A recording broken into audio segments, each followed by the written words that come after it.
سر میرا کویشچن تھا life and death کا، کہ بہت سارے ریجن ہیں جیسے کہ جاپان ہے، چائنیز ہم سنتے ہیں یہاں پہ لائف ایجز بہت زیادہ ہے ایز کمپیئر ٹو پاکستان، اور پاکستان میں لائف اسپین کم ہونا شروع ہو گیا۔ اچھا، اس کے ساتھ ایک اور بلیف کھڑا ہو جاتا ہے جی کہ اللہ نے جو ڈیتھ ہے وہ تو اللہ نے لکھ دی، اس کا ٹائم فریم جو بھی اب لکھ دیا، تو پاکستان میں ہی کیوں ایج نیچے جائی جا رہی ہے اور جاپان والے کیوں کی ایج کیوں نہیں نیچے آ رہی؟ تو بڑا سوال پوچھا جاتا ہے اور یہ میں 30-35 سال سے اس کا جواب بھی دیتا آ رہا ہوں۔ دیکھیں، اللہ سبحانہ تعالیٰ کے نظام میں یہ بات ضرور یاد رکھیے کہ جب اللہ سبحانہ تعالیٰ یہ کہتے ہیں نا کہ یہ سب کچھ لکھا ہوا ہے، تو اکثر لوگ اس کو اس طرح سے سمجھتے ہیں کہ اگر سب کچھ لکھ دیا گیا ہے تو میرے کرنے سے یا نہ کرنے سے کیا فرق، کیونکہ اس وقت وہ یہ غلطی کر رہے ہوتے ہیں کہ وہ اس لا کو آئسولیشن میں پڑے ہوتے ہیں۔ اور یہ میری زندگی کے ایکسپیرینس یہی ہے کہ ہم جب بھی بحث برائے بحث ہو رہی ہوتی ہے، اس کے پیچھے اکثر اوقات ایک چیز مجھے جو نظر آتی ہے نا، کہ آپ قرآن کی ایک آیت کو یا کسی دنیا کی ایک پرنسپل کو پکڑ کے بحث کر رہے ہیں، اور اس وقت آپ سمجھتے ہیں باقی تمام پرنسپل کانسٹنٹ ہو گئے۔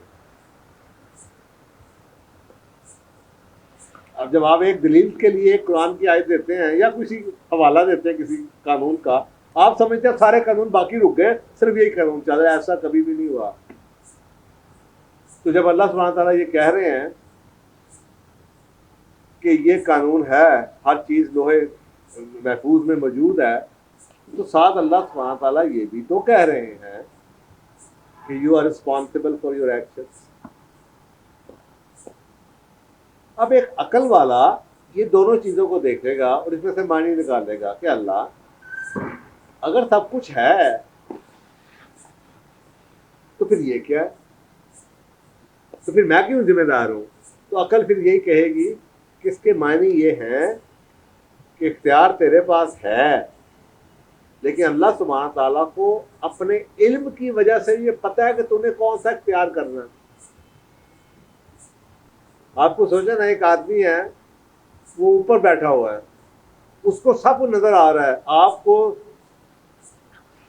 1 کلومیٹر آگے تک نظر آ رہا ہے، وہ جو اوپر ہے اس کو 50 کلومیٹر بھی نظر آ رہا ہے آگے کے۔ آپ ایک راستے پہ چلیے، راستے کا انتخاب آپ نے کیا،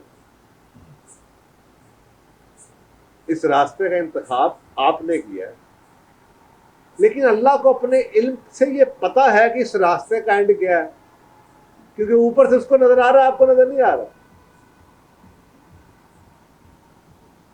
تو یہ بڑا کلیئر کٹ انڈرسٹینڈنگ، اس کے اوپر کئی آپ کو نظر آئے۔ حضرت موسیٰ علیہ السلام کا قصہ بڑا مشہور کوٹ کیا جاتا ہے۔ حضرت موسیٰ علیہ السلام کے زمانے میں کسی شخص نے یہ کہا، بڑا اس کی تنگی تھی، تنگستی تھی، تو اس نے کہا کہ موسیٰ اپنے اللہ سے کہے کہ میں تھک گیا ہوں اس زندگی سے، مجھے میرا رزق سارا دے دو۔ موسیٰ علیہ السلام نے کہا اللہ سے، تو اللہ نے کہا کہ اس کو رزق اگر ختم ہو جائے گا تو یہ مر جائے گا۔ تو اس نے کہا مجھے نہیں پتا، اللہ سے کہا مجھے میرا رزق پورا دیتے، میں جاتا ہوں، میرا کام ہے۔ اللہ نے اس کو رزق دے دیا۔ اب موسیٰ علیہ السلام کو لگا کہ بس اب یہ کیا، کیونکہ رزق ختم ہوگا، یہ مر جائے گا۔ کچھ عرصے کے بعد اس جگہ سے گزر ہوا تو وہ شخص کے گھر کے باہر جناب دیکھے بکری میلہ لگا ہوا، تو آپ بڑے پریشان ہوئے۔ اللہ تعالیٰ سے پوچھا، اللہ تعالیٰ یہ تو آپ نے کہا تھا اس کا رزق ختم ہو جائے گا تو مر جائے گا، اس کا رزق تو بڑھی جا رہا ہے۔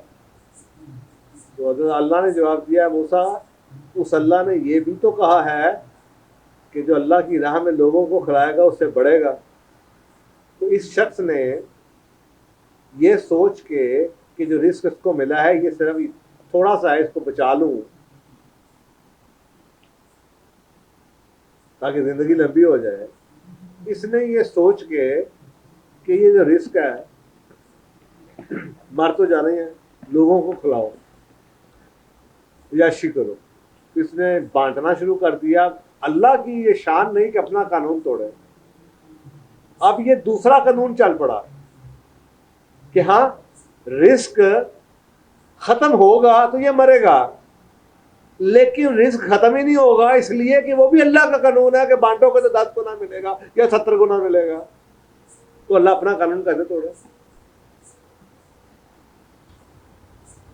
تو اس کا مطلب یہ ہے، بڑی تھن لائن ہے. حضرت علی سے کسی نے پوچھا تو حضرت علی نے آگے جواب دیا 1 پاؤں اٹھاؤ.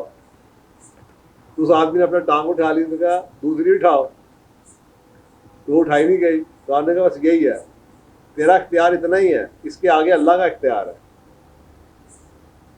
تیرا اختیار ہے، اللہ نے آپ کو ریٹارڈڈ پیدا نہیں کیا.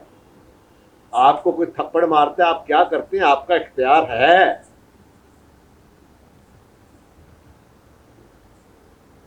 آپ کی ڈیسٹنی اس کے بعد فیصلہ ہونا ہے کہ آپ تھپڑ کا جواب کس سے دیتے ہیں، اس اختیار کے بعد.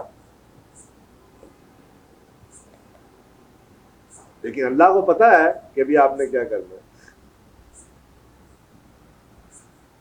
یہ بھی شاید بڑا ایک اہم ہے کہ حضرت علی کا شاید یہ قصہ ہے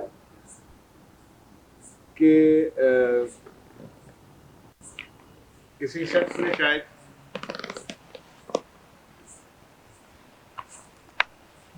میرا خیال ہے، یہ مجھے یاد کر رہا ہوں، تھوڑا سا اس کو اسٹاپ کر لیجیے گا. کسی شخص نے یہ پوچھا کہ دعا کہ علی، حضرت علی سے کسی شخص، یہاں سے ریکارڈ، حضرت علی سے کسی نے پوچھا کہ جی امیر المومنین آپ یہ بتائیے اگر سب کچھ لکھ دیا گیا ہے تو دعا کا کیا فائدہ؟ تو آپ نے جواب دیا جہاں پہ یہ لکھا ہوا ہے ادھر یہ بھی لکھا ہوا ہے کہ دعا سے زندگی بدلتی ہے. تو یہ ایک بڑی فائن لائن ہے کہ آپ اس کے ہاتھ پہ ہاتھ دھر کے بیٹھ جاتے ہیں یا آپ روتے ہیں دعا کرتے ہیں. یہ بھی ایکشن ہے، کچھ کرنا یا کچھ نہ کرنا، یہ تو آپ کا ایکشن ہے نا. اور میں اکثر اوقات کہتا ہوں جیسے کرکٹ میچ نہیں ہوتا، اس میں کئی اننگز ہوتی ہیں. لائف جون سی ہے، اس میں کئی اننگز ہیں، اور زندگی کی کتاب میں کئی چیپٹر ہیں. جہاں پہ پہلا چیپٹر کلوز ہوا، اب کچھ لوگوں کی زندگی تو وہاں پہ ہی ختم ہو جاتی ہے جہاں پہ چیپٹر کلوز ہوا، سمجھتے کتاب ہی ختم ہو گئی. رو پیٹ جاتے ہیں، بیمار ہو جاتے ہیں، سب کچھ ہاتھ پیٹ چھوڑ دیتے ہیں، محنت چھوڑ دیتے ہیں، سب کچھ ڈپریشن میں چلے جاتے ہیں.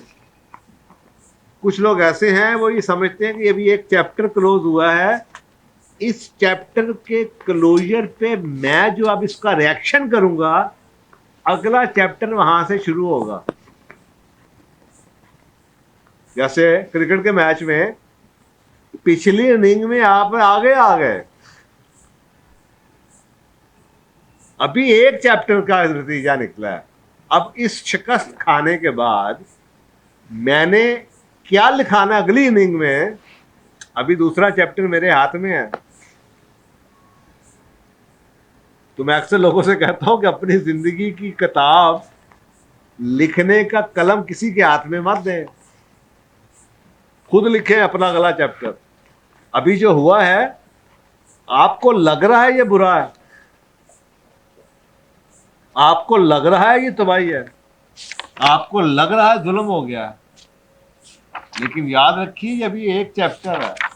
اب اس کے بعد آپ کیا کرتے ہیں، شاید دوسرا چیپٹر اس سے بھی بہترین ہو، یا یہی آپ کی چیپٹر کتاب کا کلوجر بھی ہو سکتا ہے. ابھی کچھ نہیں ہوا. وہ ایک بڑی امپورٹنٹ کتاب تھی جس کا میں حوالہ دیتا، it's not what happens to you, it is what you do with what happens to you.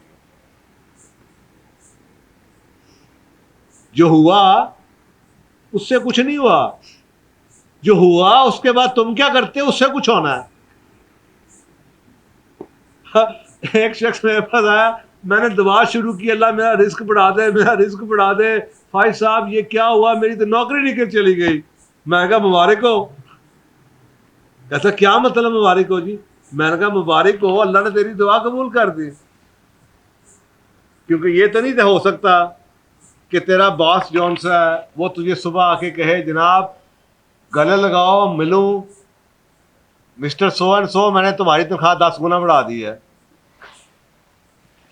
اب اللہ نے پروو کیا تیرا رزق 10 گنا بڑھ جائے, تو اس کمپنی میں تو بڑھنا نہیں تھا, تو اللہ نے تجھے نوکری سے نکال دیا کہ کچھ اور کر, تیرا دعا قبول ہو گئی ہے.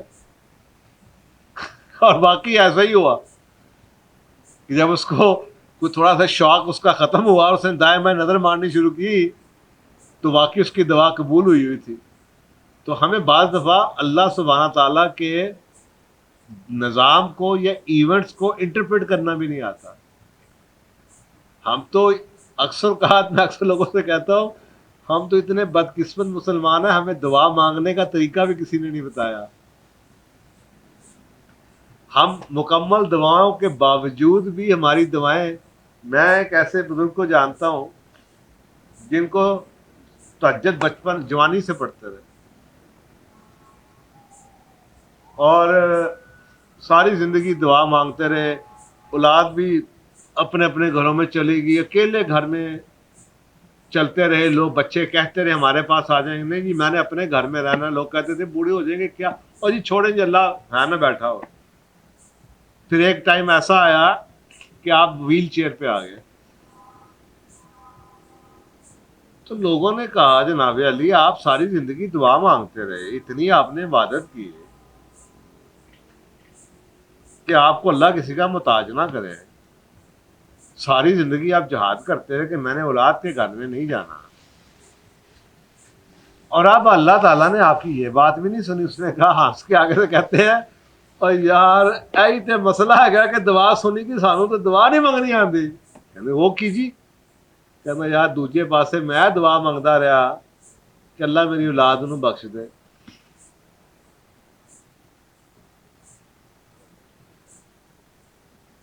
اب سوچیں جی اولاد کو بخش دے نا, ہاں اللہ نے قانون تو توڑنا نہیں, اللہ نے منو لمحہ پا دیتا کہ آؤ جنہیں بخشش کرانی کرا لو, تھوڑے پیو کی دعا ہے کیجیے, جنہیں کرانی کرا لو, بس میں 6 مہینے میں مانے گا, جنہیں لٹنا لٹ لو آ کے. اور ویسا ہی ہوا. اس وقت میں جس بچے نے ان کی خدمت کر لی, وہ بچے کو اللہ نے ایسا پھر اس کے بعد کامیابیاں دی, تو وہ یہ کہتے تھے یار میری دعائی تے کی ہے, سانو تو دعا مانگنے کا طریقہ نہیں آتا, ہماری اپنی ہی دعائیں قبول ہو رہی ہوتی ہیں. ہم سمجھتے ہیں وہ دعا مکس اینڈ میچ میں قبول ہوگی, اللہ مجھے ایسی بیوی دے دے جس کی شکل فلانی ایکٹریس جیسی ہو, جس کا کردار جون سا ہے فلانی امہات المومنین کی طرح ہو, جو میری ایسے. یہ جو مکس اینڈ میچ کی دعائیں ہیں نا, یہ ایسا ہوتا نہیں ہے. پیکج ڈیل ہے, لائف پیکج ڈیل ہے. آپ کو یہ ملے گا تو پھر یہ نہیں ملے گا, آپ کو وہ ملے گا تو پھر یہ نہیں ملے گا. یہ جو ہم سمجھتے ہیں نا, لوگ پوچھتے ہیں کہ جی ہمیں فلانے ٹرینر نے بتایا, ہم بڑے موٹیویٹ ہوئے موٹیویشنل ٹریننگ میں نا. وہ آپ کو پتا جب میں بھی جوان تھا چھلانگیں لگوائی, لوگوں کو موٹیویٹ کیا, وہاں بھر دی, تو وہ آج بھی لوگ کر رہے ہیں. تو ہوتا کیا ہے, آپ لوگوں کو یہ تو بتا دیتے ہو you can do anything, اور وہ کر بھی جاتے ہیں, اس کے بعد روتے ہوئے, کیونکہ انہیں کسی نے یہ نہیں بتایا ہوا you can do any thing but you can not do every thing.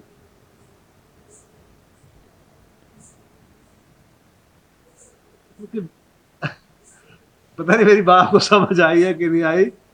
ہاں فلائس الانسان اللہ ما سعی, وہ رب کہتا ہے کہ تمہارے لیے اتنا ہی جتنے کی کوشش کرو, لیکن گدھو یہ تو سوچو کس کی کوشش کرنی ہے. کیا وہ چیز اتنی ورتھ کرتی ہے جس کی کوشش کر رہے ہو؟ کیا تمہیں پتا ہے اس کی قیمت یہ ہے؟ مل تو تمہیں جائے گی. 18 گھنٹے تم کام شروع کر دو, 20 گھنٹے تم کام شروع کر دو, خاندان کو پیچھے چھوڑ دو, سب کچھ چھوڑ دو, تو کامیاب تو ہو جاؤ گے, پیسہ تو بہت کما لو گے, لیکن بعد میں کہو گے اوہ صحت چلی گئی, اوہ عزت چلی گئی. یہ سب کچھ انسان کر سکتا ہے, اب یہ کیا ہر کچھ کر سکتا ہے, سب کچھ نہیں کر سکتا. تو یہ بتانا بہت ضروری ہے کہ بیٹا I have no doubt کہ you can do it, لیکن تمہیں اپنے آپ سے پہلے یہ پوچھنا پڑے گا should I be doing it. اس پہ کوئی شک نہیں کہ میں کچھ کر سکتا ہوں، لیکن سوال تو یہ نہیں ہے کہ میں کر سکتا ہوں یا نہیں کر سکتا. بھائی جس کو اللہ نے فرشتوں سے سجدے دلوائے ہوں وہ کیا ہوگا؟ وہ تو سب کچھ کر سکتا ہے. لیکن سوال ہمارے لیے یہ تو ہے ہی نہیں تھا کہ میں یہ کر سکتا ہوں. ہمارے لیے تو یہ سوال تھا بھائی کہ ہاں میں کر سکتا ہوں. یہ ایسی بات ہی ہے، ہاں میں چپیڑ مار سکتا ہوں، یہ تو مجھے پتا ہونا چاہیے کہ میں نے مارنی ہے یا نہیں مارنی. ہاں میں ظلم کر سکتا ہوں، ہاں میرے پاس بندوق ہے، میں گولی مارنی ہے یا نہیں. موریلٹی تو یہ تھی، وزڈم تو یہ تھی، انسانیت تو یہ تھی. یہ تھوڑی تھی جو آج ہم پڑھاتے پھرتے ہاں you can do anything. او بھائی give them the whole picture and let them decide. کہیں وہ اس چکر میں وہ میں 1995-96 میں نے ایک ایگزامپل کسی کو کوٹ کی تھی کہ اگر آپ یہ سمجھے زندگی جب آپ پیدا ہوتے ہیں نا تو ایک مٹھائی کا ڈبہ اللہ تعالیٰ اپنی مرضی سے نا اس میں 2 لڈو رکھ دیتا ہے، گلاب جامن، برفی، چمچم، بالو شاہی وغیرہ وغیرہ وغیرہ، اور یہ ڈٹرمنڈ ہے کہ اس کا سائز یا اس کا وزن ایک ہی ہے دنیا میں ہر شخص کا. یہ بات بہت غور کی ہے کیونکہ یہ بات آپ کو آسانی سے سمجھ نہیں آتی، اور اگر یہ سمجھ آ جائے تو زندگی کا ایک بہت بڑا فلسفہ سمجھ آ جائے. کیونکہ اللہ تعالیٰ اپنی لوگوں میں ڈسکریمنیٹ نہیں کر سکتا، لیکن آپ کو نظر آتا ہے کہ ڈسکریمنیٹ ہوا ہے کہ جی کسی کے پاس زیادہ پیسہ ہے، کسی کے پاس کم ہے، کیونکہ آپ اللہ کے نظام کو دنیا کے پیمانے سے پڑھنے کی کوشش کر رہے ہیں، اس لیے آپ کو سمجھ نہیں آ رہی. اللہ کہہ رہے ہیں کہ نہیں، میں نے ان سب کو برابر مٹھائی دیا 1 کلو. یہ ہو سکتا ہے کہ کسی کے ڈبے میں لڈو زیادہ ہوں. آپ مٹھائی کو ایسے دیکھیے نا، صحت ہے، اولاد ہے، خوشی ہے، رزق کی ساری قسمیں ہیں نا ڈبہ وہ. اب میں یہ کہوں کہ میں نے تو صرف اور صرف جناب لڈو کھانے، سمجھے، لڈو پیسہ ہے. اب میں کیا کروں گا، وزن 1 کلو سے بڑھ نہیں سکتا، تو اندر لڈو آتے جائیں گے، گلاب جامن باہر، بالو شاہی باہر، چمچم باہر، خالی لڈو بیٹھے رہیں گے، وزن 1 کلو ہی رہے گا. پھر آپ کو سمجھ آئے گی او ہو صحت تو گئی، عزت بھی گئی، پیار بھی گیا، یہ بھی گیا، پھر آپ روتے رہیں گے. تو آپ کے خیال میں بچوں کو تربیت میں یہ نہیں بات بتا دینی چاہیے کہ بیٹا یہ سوچ سمجھ کے جانا، کسی کو اللہ نے پہلے ہی سب کچھ دے کے بانٹ کے دیا ہوا ہے، ساری مکس مٹھائی ڈالی ہوئی ہے، کسی کے ڈبے میں صرف لڈو ڈال کے بھیجا ہے، کسی اب آگے تمہاری مرضی ہے تم نے اپنے ڈبے میں کیا رکھانا ہے. سوچ سمجھ کے رکھنا. ڈال تم کچھ بھی سکتے ہو، لیکن یہ یاد رکھنا جب اوپر کچھ آ رہا تو نیچے ضرور نظر رکھنا جا کیا رہا ہے. اگر تم سمجھتے ہو یہ برابر ہے، مجھے ایگری ہے، یہ قیمت چکانا اللہ کے نظام میں کچھ مفت میں نہیں ہے، ہر چیز کی قیمت ہے، مفت میں کچھ نہیں ہے. سر اس میں آئیڈیل پھر سچویشن کیا آئیڈیل سچویشن یہ ہے کہ آپ کو اختیار دیا سوچ سمجھ کے، جس نے جو مٹھائی کے ڈبے میں مکس رکھوانی ہے رکھوا لے. کسی نے 4 لڈو زیادہ رکھے ہوئے، کسی نے 2 کم رکھوایا ہوا ہے، کسی نے کچھ اور رکھوایا ہوا ہے. تو آپ کو اگر آپ اس پیمانے سے دنیا کو پرکھیں گے تو آپ کو اللہ کے نظام میں بڑا ایک عدل نظر آئے گا.